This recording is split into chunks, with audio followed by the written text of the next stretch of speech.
Impaired driving? I, 30F, am seeking outside perspectives on my partner's, 31M, decision-making. We have been together for 10 years. During COVID, he struggled with alcoholism to the point of driving impaired so as not to experience withdrawals. He detoxed in an inpatient setting last year and has been sober from alcohol since, which I fully support. It was a courageous step. I was sort of the last to know that he was struggling, unfortunately, which I feel somewhat ashamed of.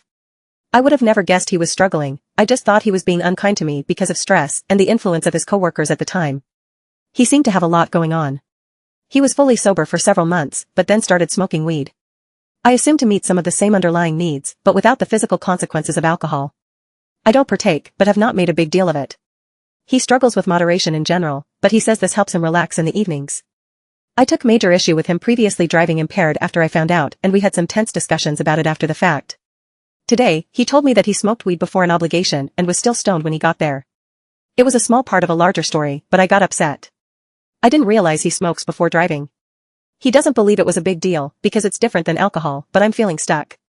I'm so angry that he decided to drive under the influence. In my, maybe skewed, opinion, he was putting himself and others at risk. But maybe I'm just a prude? We have a good relationship otherwise, but I am so upset by what I perceive to be carelessness that could have serious consequences. Maybe I'm just naive and most people do this?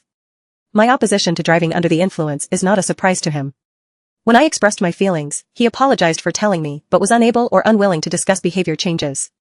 He just said he would stop telling me things like this. After some time, he wanted to explain, but I said I needed some space for now.